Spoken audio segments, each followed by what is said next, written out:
Bonjour tout le monde, aujourd'hui nous allons résumer l'épisode 56 partie 2 de Mara une femme unique. N'oubliez pas de vous abonner et d'activer la cloche de notification pour ne rien rater. Merci. Rui raconte à Tomé qu'il a appris qu'une enquête sera ouverte, et la décision n'est pas encore définitive. Tomé lui dit qu'en voyant la tête de Mara, la décision paraissait définitive. Il lui dit encore que Luis Miguel n'a rien fait pour l'en empêcher, et pourtant son père est propriétaire de l'hôpital. Tomé se demande si Luis Miguel a de la sueur dans la tête. Rui lui demande de ne pas s'en mêler. Tomé lui dit que Mara subit une injustice et Luis Miguel est là en spectateur. Il lui dit encore que Mara est tout d'abord son ami. Et ce que fait les amis dans ces moments c'est de s'entraider. Il ajoute qu'il apportera tout son soutien à Mara. Rui lui dit que puisqu'il veut travailler durement à sa suspension, il peut compter sur lui parce qu'il a lui aussi besoin de vacances. Tomé le remercie, Rui lui demande par où ils vont commencer. Tomé lui dit que normalement Johanna doit les apporter les réponses, mais elle est sous le choc. Et que Mara lui a dit qu'elle avait fermé l'armoire, Tomé lui raconte qu'il y a quelqu'un qui est rentré et a oublié de fermer l'armoire. Rui lui propose d'aller voir les caméras de surveillance. Rafaela est choquée d'apprendre que Luis Miguel ne croit pas en Mara. Elle lui dit qu'il devrait croire en elle, c'est son mari.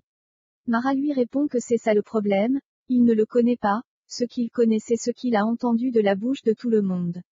Elle lui dit encore qu'elle a espoir, qu'un jour il changera, elle ajoute qu'il était stressé à cause de Johanna. Rafaela lui demande d'arrêter de trouver des excuses à Luis Miguel, elle lui dit que ce n'est plus le Luis Miguel qui la défendait envers et tout le monde. Elle lui dit encore que ce Luis Miguel appartient au passé. Et elle-même l'a déjà compris. Luis Miguel rentre chez lui, il joue avec ses filles. Neuza le rejoint. Elle lui demande s'il sait qui elles sont. Elle lui dit que ce sont ses filles, et Mara sa femme, il a juré de prendre soin d'elles dans la maladie et la santé, dans le pire et le bonheur jusqu'à ce que la mort les sépare. Luis Miguel lui répond sur un ton agressif, qu'il n'a jamais juré quoi que ce soit. La personne qui est là n'a rien promis. Il lui dit encore qu'il en a marre qu'on lui dise ce qu'il doit faire ou cesser de faire.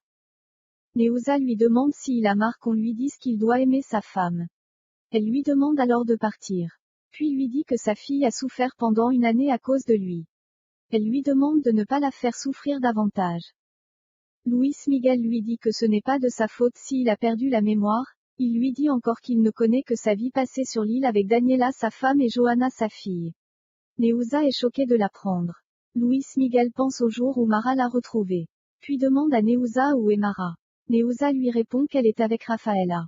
Elle lui demande de ne pas attendre Mara, puis lui dit de revenir quand ses idées seront claires. Luis Miguel reçoit un SMS de Daniela, disant que Johanna pleure. Il dit à Neuza de dire à Mara, qu'il passera la nuit avec Johanna et elle lui parlera demain. Luis Miguel rejoint Daniela, cette dernière lui dit que la psychologue est passée, et que Johanna refuse toujours d'ouvrir la bouche. Elle lui dit encore que la psychologue a dit que Johanna doit être soutenue. Luis Miguel lui dit qu'il sera là. Daniela lui demande s'il a pu parler à Mara, il lui répond non, puis lui dit qu'elle est allée dîner dehors. Daniela lui dit que Mara n'est même pas inquiète de ce qui est arrivé. Luis Miguel quitte la conversation. Il rejoint Johanna, et pense à leur vie sur l'île. Mara rentre chez elle, Neuza lui informe que Luis Miguel voulait lui parler, mais il est parti rejoindre Daniela à cause de Johanna. Elle lui dit encore qu'il rentrera juste demain. Mara lui dit que Luis Miguel a son numéro, il pouvait bien l'appeler. Elle lui dit encore qu'elle sait que Luis Miguel la fuit, il a conscience de son injustice. Elle dit à Neuza qu'elle va se coucher peut-être qu'en se réveillant, elle réalisera que ce n'était qu'un cauchemar ou pire. Rafaela demande à Leandro comment Luis Miguel a pu accuser Mara. Ce dernier lui dit qu'il a juste eu peur pour Johanna. Rafaela lui demande depuis quand il s'inquiète pour les enfants. Leandro lui demande à son tour, si elle l'en veut toujours pour ce qui s'est passé avec Marco. Rafaela lui dit qu'elle n'a jamais voulu avoir un enfant, parce que pour elle les enfants sont synonymes de maux de tête. Mais elle a appris à en avoir quand il le lui a demandé. Elle lui dit encore qu'elle a réalisé qu'un enfant c'est plus que changer les couches et donner les biberons. L'entendre crier la nuit, pendant qu'ils essayaient de dormir. Il lui a fait voir que ça en valait la peine. Mais il a fait à ce qu'on le lui enlève. Francesca demande à George si Mara sera suspendue. George lui dit que Mara elle-même a mis son poste à leur disposition, il ajoute qu'elle est pleine de bon sens. Francesca et Santiago se demandent comment Luis Miguel a pu traiter Mara de la sorte. Francesca demande à George s'il croit que Mara peut être coupable. Il lui répond qu'il en doute. Léonore leur dit que peut-être que Luis Miguel a complètement changé. Elle ajoute qu'elle a entendu dire que dans d'autres cas la personne devient très violente. Santiago part de la table en disant qu'elle ne supporte plus Léonore. Il se rend dans la cuisine, il le fait savoir à Kizua et Irina. Il leur dit que Léonore donne son avis sur tout. Ces derniers lui disent qu'elles se comprennent avec Francesca, elles ont toutes les deux été violées. Et elles sont tout le temps collées. Santiago demande à Kizua où est sa place. Il lui dit qu'il est son mari. Santiago reçoit un appel de Bino, ce dernier lui informe que Jean a été enlevé.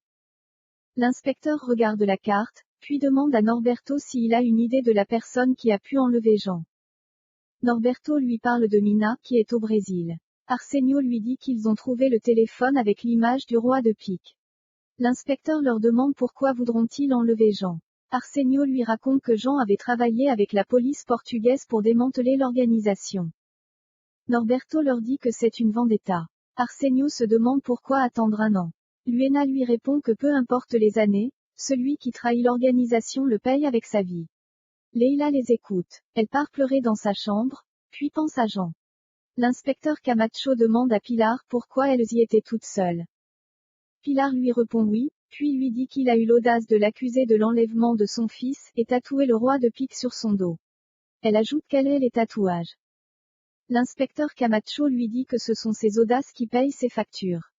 Il leur demande si leur travail assidu d'enquêtrice leur a apporté quelque chose. Pilar lui répond qu'elles ont les ravisseurs. L'inspecteur leur demande si elles les ont cachés sous le lit. Pilar lui donne l'adresse des ravisseurs. L'inspecteur envoie ses hommes. Ces derniers lui disent au téléphone qu'il y a toujours la camionnette. L'inspecteur leur demande de rentrer. Les policiers rentrent, ils trouvent un couple de vieux dans la maison. L'inspecteur le dit à Pilar, puis lui demande d'arrêter de les prendre pour des idiots. Pilar lui dit qu'elles ont vu un homme grand barbu et une jeune femme. L'inspecteur lui demande si l'organisation d'Antonio Lucena est tombée si bas pour embaucher les personnes du troisième âge. Pilar lui demande de lui croire. L'inspecteur lui dit qu'elle fait tout ça pour essayer d'éviter de donner des explications, pour avoir gardé Luis Miguel pendant une année avec elle et l'avoir tatoué. L'inspecteur lui dit que normalement, elle devrait être arrêtée. Puis soudain son téléphone sonne. Pilar dit à Julieta qu'elle va s'échapper. Julieta prend un objet puis lui dit qu'elle frappera l'inspecteur avec. L'inspecteur Camacho dit à Pilar qu'il a reçu l'appel de l'Angola de l'inspecteur Vincente. Pilar lui demande si elle sera extradée, puis lui dit qu'elle ne retournera pas dans cette prison. Elle ajoute qu'elle se tuera. L'inspecteur lui dit qu'elle ne se tuera pas, puis l'informe que Jean a disparu hier. Apparemment l'organisation est derrière ça. Pilar lui demande si c'est le roi de pique. Il lui dit qu'on dirait que tout lui touche. L'inspecteur demande à Enrique s'il a les nouvelles de sa mère. Ce dernier lui répond non, puis lui dit que sincèrement, il la préfère morte. L'inspecteur dit à George et Enrique que tout indique que Mina et l'organisation qu'elle dirige sont bien vivantes. L'enlèvement de Luis Miguel, disparition de Jean et le tatouage dans le dos.